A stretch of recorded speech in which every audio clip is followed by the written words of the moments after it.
Hello everyone! Welcome back again to my YouTube channel. And it's me again, Mutia Balilingang Plantita from Davao City. And for today's vlog and for this video mga mix is pag-uusapan natin ano nga ba ang kaibahan ng Cebu Blue and also the Tibatib or Dragon Tail. Ayan, yan po yung pag-uusapan natin for this video. And kung interesado ka sa vlog na ito, is just keep on watching. And if you haven't subscribed yet to my YouTube channel, and please don't forget to subscribe it now and please turn on the notification bell down below for you to be notified whenever I upload a new vlog, a new video.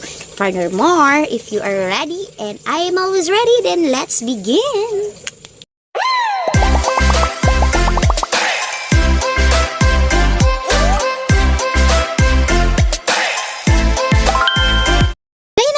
So, for this video, pag-uusapan natin, ano nga ba ang pagkakaiba?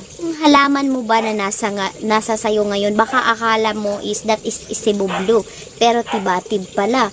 Or Cebu Blue yung nasa sa inyo, pero akala mo is Tibatib siya. So, yan. I-compare po natin yung Tibatib or Dragon Tail and also the Cebu Blue. So, ifo-focus ko kayo sa ating likuran. Kasi andito yung plants natin.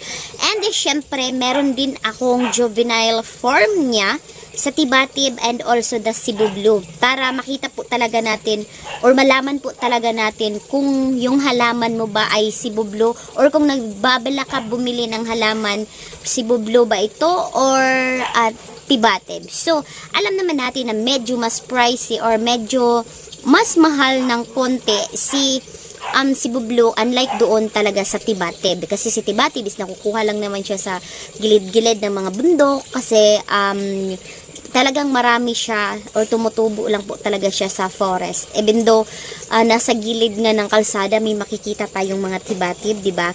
So, ayan, ito po ang mukha ng Tibatib and the Cebu Blue. So, tara! Mga meg, so unang ipapakita ko sa inyo is etong this one is the Cebu Blue na halaman mga megs.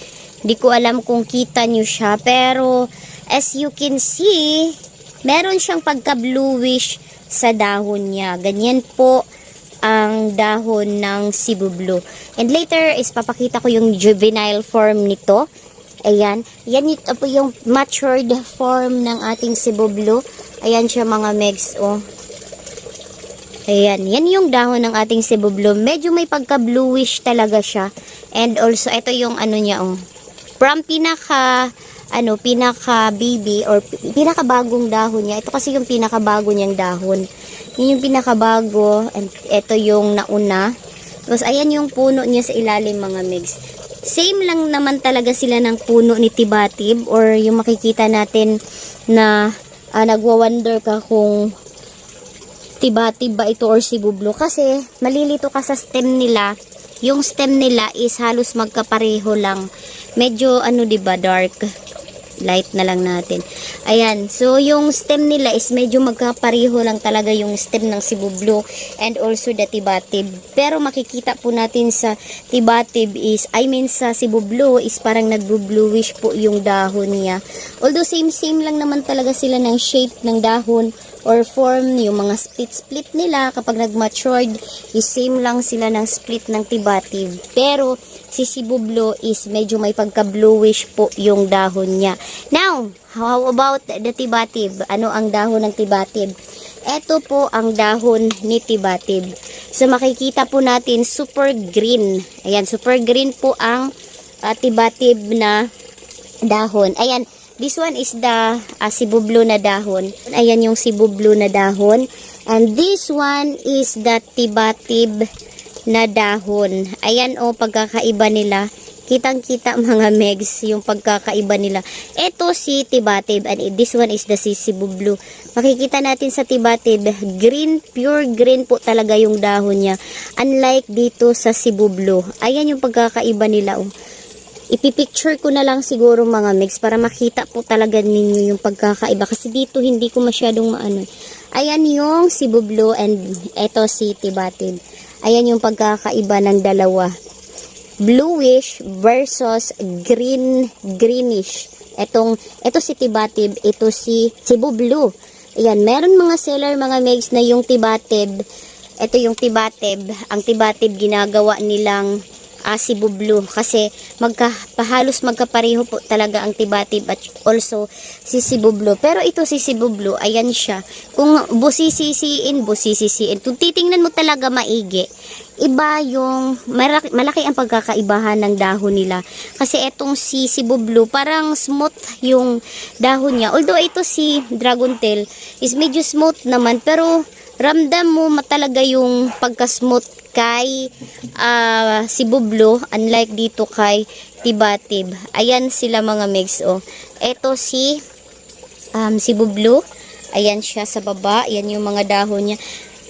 Ayan yung mga dahon niya. Old form na tong Tibatib, I mean yung Cebu Blue na ito mga mix. Old form na siya.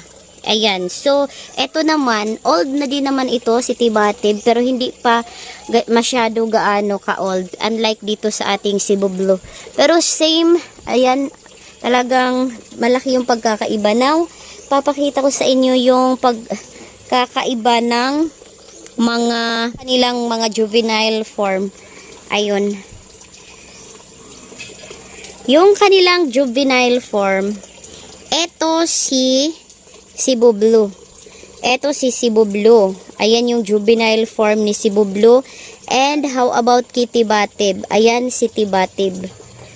Ayan si Tibatib mga mix. Medyo hindi madilim na kasi mga mix kasi it's almost 4:58 na.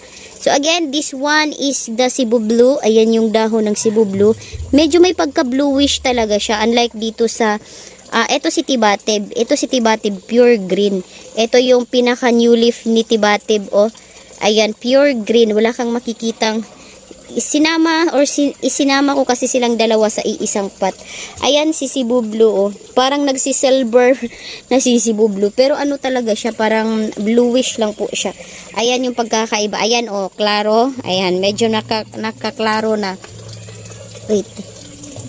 Ayan, medyo klaro na dito, oh, ayan. Dito, ito si Dragon Tail, and ito si Cebu Blue. Ayan yung mga dahon mga mix, talagang makikita natin yung pagkakaiba nilang dalawa. May mga seller kasi na instead na Dragon Tail yung binibenta nila, pinapangalanan nila ng Cebu Blue. Tapos pag i-correct mo, ma'am, hindi po yan Cebu Blue, Tibatib po yan. Nagagalit. Maraming sellers sa online na nagpo-post sila, binibenta nila na Cebu Blue yung halaman nila, pero halatang halata talaga na Tibatib. Ayan, so yan po yung pagkakaibahan nilang dalawa mga mix. Walang halong etchos kasi hindi naman tayo gumagamit ng filter while making this a video mga mix. Ayan, oh, pinagtabi na natin yung Dragon Tail and also the Cebu Blue na dahon. Sa juvenile form, talagang makikita natin talaga yung pagkakaiba nilang dalawa. Kasi ayan, oh, ang ganda lang ng dahon ng Cebu Blue, unlike dito sa Tibatib. Kasi pure green lang talaga si Tibatib. Pero, maganda din naman si Tibatib kapag as in napapalash mo siya and also napapakaakyat mo siya sa pool. Ang ganda kaya ng Tibatib. Kaso hindi lang siya gaano ka sikat na halaman kasi makikita lang natin siya sa tabi-tabi. Hindi kasi katulad ng Monstera. Yung Monstera deliciosa is makikita yan sa mga forest US ba yun? Nakita kong video na ang laki ng Monstera deliciosa doon sa doon sa forest lang talaga siya nakatira. Pero ayan, oh, eto dito sa atin, hindi siya Monstera deliciosa. Yung talagang makikita mo, hello. Yeah, yung makikita mo talaga sa forest is si Tibatib po talaga. Usually kahit saang lugar ka pumunta, talagang si Tibatib is yun yung makikita natin sa mga forest. So ayan siya mga megs, oh, again. Ito si Dragon Tail and also si Cebu Blue. Yan po yung pagkakaiba ng dalawa. Wala po yung halong etchos. Ayan. So sana po is na iintindihan nyo po itong vlog ko today kasi may mga tao na akala nila or may mga halaman na akala nila na yung nasa kanila is Cebu Blue. Pero pala, ang totoo, hindi siya Cebu Blue kasi Tibatib po sila. Ayan. So, Yan yung mga form ng ating mga halaman. Ito is si Tibatib. Kapag makikita mo sila, like yung biglaan mo lang silang makita, parang masasabi mo talaga na pareha lang, same lang sila ng halaman na yan.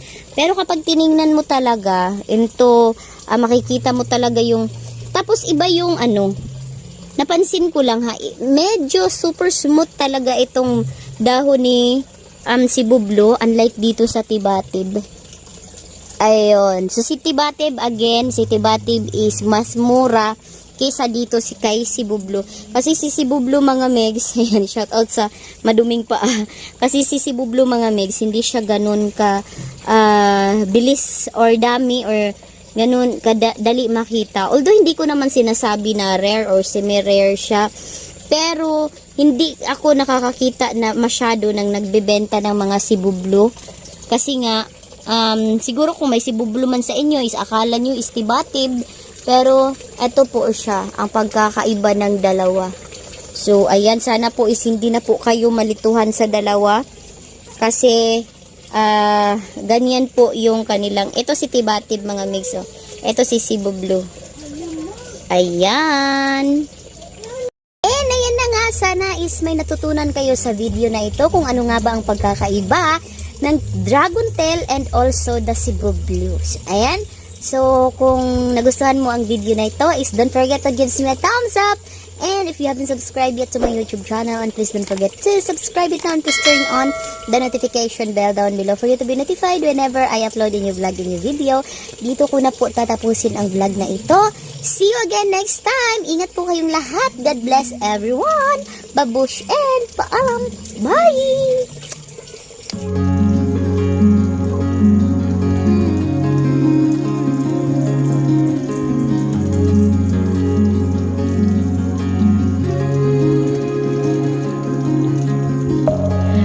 Within, here we go, but somehow I'm caught in the middle. Is this the end before we've even begun? Should I work against the flow, a drop in the ocean so endless, reaching for our moments miles above? I just need one